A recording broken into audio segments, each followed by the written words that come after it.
നമസ്കാരം. കേരളത്തിലെ കോൺഗ്രസിൽ കലാപമോ? ഇതാണ് എല്ലാ സ്ഥലത്തുമുള്ള ചർച്ചകൾ. കാരണം തദ്ദേശ സ്വയംഭരണ സ്ഥാപനങ്ങളിലെ ഇലക്ഷൻ നമ്മുടെ തൊട്ടു മുന്നിൽ എത്തി നിൽക്കുകയാണ്. അതുപോലെ തന്നെ 6 മാസം, ചുരുങ്ങിയത് 6 മാസം മാത്രമാണ് നിയമസഭാ ഇലക്ഷനുമായി ബന്ധപ്പെട്ട് മുന്നിൽ നിൽക്കുന്നത്. ആ ഒരു അവസ്ഥയിൽ കേരളത്തിൽ എത്രമാത്രം ഭരണവിരുദ്ധ വികാരം കേരളത്തിൽ ഉണ്ട് എന്നുള്ളത് ഒരു യാഥാർത്ഥ്യമായ കാര്യമാണ്. അതിനെ മുതലാക്കാൻ, അതിനെ മറികടക്കാൻ ഒന്നും തന്നെ കേരളത്തിലെ കോൺഗ്രസിന് കഴിയില്ല എന്ന അവസ്ഥയിലേക്ക് കാര്യങ്ങൾ പോകുന്നു എന്നൊരു യാഥാർത്ഥ്യം തന്നെയാണ്. കാരണം ഏതെങ്കിലുമൊക്കെ ആളുകൾ കോൺഗ്രസിന് വോട്ട് ചെയ്യണം, ഒരു ഭരണമാറ്റം ഉണ്ടാവണം എന്ന് കരുതുന്നുണ്ടെങ്കിൽ അതില്ലാതാക്കാൻ കേരളത്തിലെ കോൺഗ്രസ് നേതാക്കൾ തന്നെ മുന്നിട്ടിറങ്ങുന്നു എന്നുള്ളതാണ് അതിൽ ഏറ്റവും വലിയ തമാശയായിട്ട് നിൽക്കുന്നത്. ഇപ്പോ ഈ ഒരു അവസരത്തിൽ യൂത്ത് കോൺഗ്രസുമായി ബന്ധപ്പെട്ട് വന്നിട്ടുള്ള ഏറ്റവും പുതിയ അപ്ഡേറ്റ്, യൂത്ത് കോൺഗ്രസിന്റെ സംസ്ഥാന പ്രസിഡന്റിനെ പ്രഖ്യാപിച്ചു. അതുപോലെ തന്നെ ബിനു ചുള്ളിലിനെ സംസ്ഥാന വൈസ് പ്രസിഡന്റായി പ്രഖ്യാപിച്ചു. അപ്പോൾ അബിൻ വർക്കിയുമായി ബന്ധപ്പെട്ട വിവാദം, അദ്ദേഹം രാഹുൽ മാങ്കൂട്ടം യൂത്ത് കോൺഗ്രസിന്റെ സംസ്ഥാന അധ്യക്ഷനായി വോട്ടിങ്ങിലൂടെ തെരഞ്ഞെടുക്കപ്പെട്ടപ്പോൾ 2ാം സ്ഥാനത്തെത്തിയ നേതാവാണ് അബിൻ വർക്കി എന്ന് പറയുന്നത്. അബിൻ വർക്കിയെ സ്വാഭാവികമായും യൂത്ത് കോൺഗ്രസിന്റെ സംസ്ഥാന അധ്യക്ഷനാക്കേണ്ടതാണ്. അദ്ദേഹം പറയുന്ന കാര്യങ്ങൾക്കെല്ലാം ഒരു തരത്തിൽ ന്യായമുണ്ട് എന്ന് കരുതേണ്ട കാര്യവുമുണ്ട്. പക്ഷെ അത് ചെയ്യാതെ തങ്ങൾക്ക് ഇഷ്ടമുള്ള ആളുകളെ സംസ്ഥാന പ്രസിഡന്റ് ആക്കുന്നു എന്ന രീതിയിലേക്കുള്ള വിമർശനം വളരെ ശക്തമായി ഉയർന്നു വരുന്നുണ്ട്. ഇപ്പോ OJ ജനീഷുമായി ബന്ധപ്പെട്ട് അദ്ദേഹത്തിന് എന്തെങ്കിലും കുറവുണ്ടോ, അല്ലെങ്കിൽ സംസ്ഥാന പ്രസിഡന്റ് ആവാൻ എന്തെങ്കിലും തരത്തിലുള്ള അയോഗ്യതയുണ്ടോ എന്ന് ചോദിച്ചാൽ ഒരു അയോഗ്യതയും അദ്ദേഹത്തിനില്ല. അദ്ദേഹം നല്ല നേതാവാണ്. അദ്ദേഹം പ്രവർത്തകർക്ക് താഴെത്തട്ടിൽ നിന്ന് ഉയർന്നു വന്ന നേതാവാണ്. ആളുകൾക്കിടയിലേക്ക് പ്രവർത്തിച്ച ശീലമുണ്ട്, ഒക്കെ അദ്ദേഹത്തിനുണ്ട്. ഈ ബിനു ചുള്ളിൽ എന്ന് പറയുന്ന നേതാവ് വളരെ കൃത്യമായി ഒരുപാട് കാലമായിട്ട് യൂത്ത് കോൺഗ്രസിനകത്ത് പ്രവർത്തിക്കുന്ന നേതാവാണ്. രാഹുൽ മാങ്കൂട്ടത്തിൽ പ്രസിഡന്റ് ആയ സമയത്ത് ബിനു ചുള്ളിയിൽ സംസ്ഥാന പ്രസിഡന്റ് ആവേണ്ടതായിരുന്നു. പക്ഷെ അദ്ദേഹം ആ സമയത്ത് ആയില്ല. അതുകൊണ്ട് തന്നെ അദ്ദേഹത്തെ സംസ്ഥാന വർക്കിംഗ് പ്രസിഡന്റ് ആയിട്ട് പ്രഖ്യാപിച്ചു എന്ന കാര്യത്തിലും യാതൊരു പ്രശ്നവുമില്ല. പക്ഷേ അതിനുശേഷവും ഇന്നൊക്കെ വന്ന ചില വാർത്തകൾ നമ്മളെ ഏറെ ഗൗരവത്തോടെ കാണണമെന്നാണ് എനിക്ക് തോന്നുന്നത്. കാരണം ഇന്ന് ചാണ്ടി ഉമ്മൻ പറഞ്ഞ ചില കാര്യങ്ങളുണ്ട്. തന്റെ പിതാവിന്റെ ഓർമ്മ ദിവസത്തിൽ തന്നെയാണ് തന്നെ പുറത്താക്കിയത്, തന്നെ അപമാനിച്ച് പുറത്താക്കിയതാണ് യൂത്ത് കോൺഗ്രസിൽ നിന്ന് എന്ന രീതിയിൽ അദ്ദേഹം പറയുന്നുണ്ട്. അദ്ദേഹത്തിന്റെ ആ സ്ഥാനം എടുത്തു കളഞ്ഞതിനെ പറ്റിയാണ് അദ്ദേഹം പറയുന്നത്. ഈ തരത്തിലുള്ള വലിയ തരത്തിലുള്ള ഈ പോര്, ഉൾപാർട്ടി പോര് യൂത്ത് കോൺഗ്രസിലും കോൺഗ്രസിലും ശക്തമായിരിക്കുന്നു എന്ന കാര്യത്തിൽ യാതൊരു സംശയവുമില്ല. നേതാക്കൾ തന്നെ അത് തുറന്ന് സമ്മതിക്കുന്നുമുണ്ട്. തദ്ദേശ സ്വയംഭരണ സ്ഥാപനങ്ങളിലേക്കുള്ള ഇലക്ഷൻ കയ്യകലത്ത് നിൽക്കുമ്പോൾ, നിയമസഭയിലേക്കുള്ള ഇലക്ഷൻ കയ്യകലത്ത് നിൽക്കുമ്പോൾ പ്രതിപക്ഷം ഇങ്ങനെയായി കഴിഞ്ഞാൽ എങ്ങനെയാണ് മുന്നോട്ട് പോവുക എന്ന കാര്യത്തിൽ യാതൊരു പിടിയും കേരളത്തിലെ കോൺഗ്രസ് നേതാക്കന്മാർക്ക് പോലും ഇല്ല എന്നുള്ള അവസ്ഥയിലാണ് ഇപ്പോൾ കാര്യങ്ങൾ എത്തുന്നത്. പുനഃസംഘടന എന്ന് പറയുന്ന ഒരു കാര്യം ഉണ്ടായിരുന്നു. അതായത് കേരളത്തിലെ 14 ജില്ലകളിലും പുനഃസംഘടന എത്രയും വേഗം പൂർത്തിയാക്കണം എന്ന് പറഞ്ഞുകൊണ്ടായിരുന്നു കെ സുധാകരനെ ആ സ്ഥാനത്ത് നിന്ന് മാറ്റിയത്. പക്ഷെ നമുക്കറിയാം, ഒരു ജില്ലയിലും പുനഃസംഘടന നടന്നിട്ടില്ല. എത്രയോ DCC അധ്യക്ഷന്മാരെ മാറ്റേണ്ടതുണ്ട്.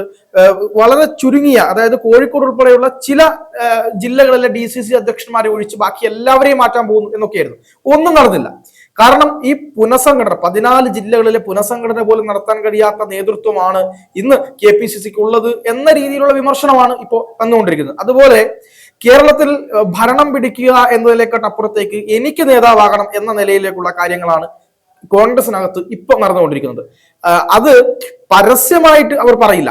പക്ഷെ ഞങ്ങളെല്ലാം ഒറ്റക്കെട്ടാണ്, ഞാനോ രമേശ് ചെന്നിത്തലയോ അല്ലെങ്കിൽ KC വേണുഗോപാൽ, അങ്ങനെയല്ല അതിന്റെ കാര്യം. ഞങ്ങളെല്ലാം ഒരുമിച്ചാണ്, പാർട്ടിയാണ് വലുത് എന്നൊക്കെ പറയുന്നുണ്ടെങ്കിലും പൊതുജനങ്ങൾക്ക് മനസ്സിലാവുന്ന രീതിയിലേക്ക് തന്നെ ഇവരിലെ ഉൾപ്പോര് വ്യാപകമായി നടക്കുന്നു എന്നുള്ളതാണ്. ഒരു നേതാക്കന്മാരും തമ്മിൽ ഐക്യമില്ല എന്നുള്ള കാര്യം.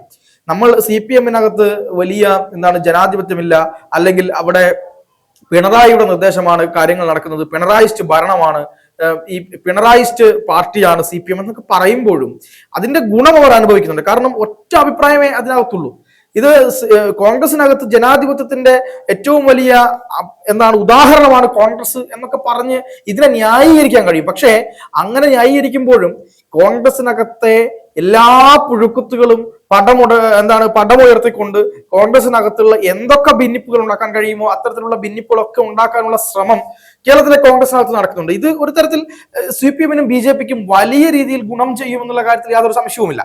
ഇപ്പോ KC വേണുഗോപാൽ കേരളത്തിൽ ഈ പറയുന്നത് പോലെ വളരെയധികം ഈ കേരളത്തിലെ പ്രവർത്തനങ്ങളിൽ അദ്ദേഹം കൂടുതൽ ക്രിയാത്മകമായി ഇടപെടാൻ ഒരുങ്ങുകയാണ്, കേരളത്തിൽ സജീവമാകാൻ ഒരുങ്ങുകയാണ്. അതിന്റെ ലക്ഷ്യം ഒന്ന് മാത്രമേ ഉള്ളൂ, കേരളത്തിലെ മുഖ്യമന്ത്രി ആവുക എന്നുള്ളത് ആർക്കും മനസ്സിലാവുന്ന ഒരു കാര്യം തന്നെയാണ്.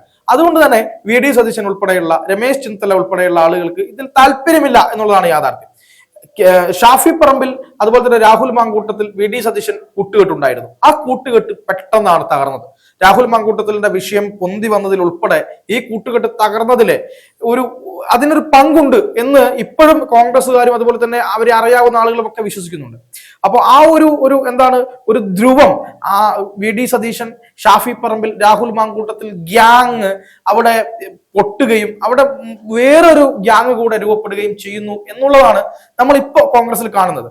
അതിന്റെ ഭാഗമായി രമേശ് ചെന്നിത്തല ഉൾപ്പെടെയുള്ള ആളുകൾക്ക് രമേശ് ചെന്നിത്തലയ്ക്ക് അദ്ദേഹത്തിന് മുഖ്യമന്ത്രിയാവണം, വി.ഡി. സതീശന് അദ്ദേഹത്തിന്റെ അദ്ദേഹം പറയുന്നില്ലെങ്കിൽ പോലും അതാണ് അദ്ദേഹത്തിന്റെ ഉദ്ദേശം എന്നുള്ളത് നമുക്ക് മനസ്സിലാവും. ഇതൊന്നുമല്ലാതെ കെ.സി. വേണുഗോപാൽ ഈ തെരഞ്ഞെടുപ്പ് അടുക്കുന്ന സമയത്തിൽ കേരളത്തിലേക്ക് വരികയും കേരളത്തിൽ സജീവമാകാൻ ഒരുങ്ങുകയും ചെയ്യുന്നു എന്ന് പറയുമ്പോൾ വളരെ വലിയ പ്രശ്നങ്ങൾ, വലിയ വലിയ പ്രയാസങ്ങൾ കേരളത്തിലെ കോൺഗ്രസിനകത്ത് ഉണ്ടാവുകയാണ്. വലിയ പൊട്ടലും ചീറ്റലുകളുമാണ് കേരളത്തിലെ കോൺഗ്രസിനകത്തുള്ളത്. പക്ഷെ കോൺഗ്രസിനെ സ്നേഹിക്കുന്ന കോൺഗ്രസിന്റെ അണികളുണ്ട്. എല്ലാ കാര്യങ്ങളും മറികടന്നുകൊണ്ട് ഈ 10 വർഷത്തെ സംസ്ഥാനത്തെ ഇടതിന്റെ ദുർഭരണം, CPM-ന്റെ ഭരണത്തിൽ അങ്ങേയറ്റം പ്രശ്നത്തിലായ കേരളത്തിലെ യൂത്ത് കോൺഗ്രസിന്റെ പ്രവർത്തകരുണ്ട്, കേരളത്തിലെ കോൺഗ്രസിന്റെ പ്രവർത്തകരുണ്ട്. എത്രയോ പ്രവർത്തകരെയാണ് കള്ളക്കേസിൽ കുടുക്കി അകത്തിട്ടത്. എത്രയോ അധികം ആളുകളെയാണ് ഇവർ വേട്ടയാടിയത്. കേരളത്തിലെ പൊതുജനങ്ങൾക്ക് ജീവിക്കാൻ പറ്റാത്ത അവസ്ഥയാണ്. വിലക്കയറ്റം ഒരു ഭാഗത്ത് നിൽക്കുന്നു. അയ്യപ്പന്റെ സ്വർണം അടിച്ചു മാറ്റി കൊണ്ടുപോയിരിക്കുന്നു. ഒരു സ്ഥലത്തും ഇല്ലാത്തതാണ്. ഭഗവാന്റെ സ്വർണമടക്കം അടിച്ചു മാറ്റി കേരളത്തിലെ ഈ പറയുന്നത് പോലെ ദേവസ്വം ബോർഡിനെ ഒരു വെള്ളാന കമ്പനിയാക്കി മാറ്റി അതിനെ അങ്ങേയറ്റം എന്തൊക്കെ വിഴുങ്ങാൻ പറ്റുമോ അതൊക്കെ വിഴുങ്ങുന്ന രീതിയിലേക്ക് കൊണ്ടുപോകുന്ന ഒരു രീതിയിലേക്ക് പോവുകയാണ്. പണ്ട് മോഹൻലാലിന്റെ അദ്വൈതം എന്ന് പറയുന്ന സിനിമയിൽ കാണിച്ചതുപോലെ വളരെ കൃത്യമായി പ്രിയദർശൻ ആ സിനിമയിൽ കാണിച്ചിട്ടുണ്ട്. പ്രിയദർശനായിരുന്നു തോന്നുന്നു അതിന്റെ സംവിധായകൻ, തെറ്റാണെങ്കിൽ ക്ഷമിക്കുക. ആ സിനിമയിൽ കാണിച്ചതുപോലെ ഇന്നത്തെ കേരളത്തിൽ ദേവസ്വം ബോർഡിനെ മുഴുവനായിട്ട് വിഴുങ്ങുകയും ക്ഷേത്രഭൂമി തട്ടിയെടുക്കുകയും എല്ലാ സ്ഥലങ്ങളിലും ഭഗവാന്റെ സ്വർണ്ണമടക്കം അടിച്ചു മാറ്റുന്ന രീതിയിലേക്ക് പോവുകയും ഒക്കെ ചെയ്യുന്ന ഒരു കാഴ്ച നമ്മൾ ഇപ്പോ കണ്ടുകൊണ്ടിരിക്കുന്ന ഒരു സാഹചര്യമുണ്ട്. അതിനിടയിലാണ് ഈ തരത്തിൽ വലിയ വിള്ളലുകളും കോൺഗ്രസിനകത്ത് ഉണ്ടാകുന്നത്. അവരെ കള്ളക്കേസിൽ കുടുക്കി ജയിലിലിടുകയും ജാമ്യം പോലും കിട്ടാതെ, ഇപ്പൊ സന്ദീപ് വാര്യർ ഉൾപ്പെടെയുള്ള ആളുകൾ 10 ദിവസമായി ജാമ്യം കിട്ടാതെ ജയിലിലായിരുന്നു. ഇന്നലെയാണ് അദ്ദേഹത്തിന് ജാമ്യം കിട്ടിയത്. ആ കാര്യങ്ങൾ ഉൾപ്പെടെ മുന്നിൽ നിൽക്കുമ്പോൾ ഇനിയും പിടിച്ചു നിൽക്കാൻ കഴിയില്ല എന്ന യാഥാർത്ഥ്യത്തോടു കൂടി എല്ലാ കോൺഗ്രസ് പ്രവർത്തകരും ഒരുമിച്ച് ഈ ഭരണത്തിനെതിരായി കൊണ്ട് മുന്നോട്ടിറങ്ങണം എന്ന് പറയുന്ന സാഹചര്യത്തിലാണ് കോൺഗ്രസിൽ ഇത്തരം കോമാളിക്കളികൾ നടക്കുന്നത്. ഇതിൽ നേതാക്കന്മാർക്ക് മാത്രമാണ് പങ്ക്, നേതാക്കന്മാർക്ക് മാത്രമാണ് ഈ കാര്യത്തിൽ പങ്കുള്ളത്. ചില നേതാക്കന്മാർ, ഇപ്പൊ തിരുവഞ്ചൂർ രാധാകൃഷ്ണനെ പോലെയുള്ള ചില നല്ല നേതാക്കന്മാരൊക്കെ ഇതിനെ ശക്തമായി അതിൽ സങ്കടപ്പെടുന്നുണ്ടെങ്കിലും വേറെ ഒന്നും ചെയ്യാൻ കഴിയില്ല എന്ന രീതിയിലേക്ക് കാര്യങ്ങൾ പോകുന്നു.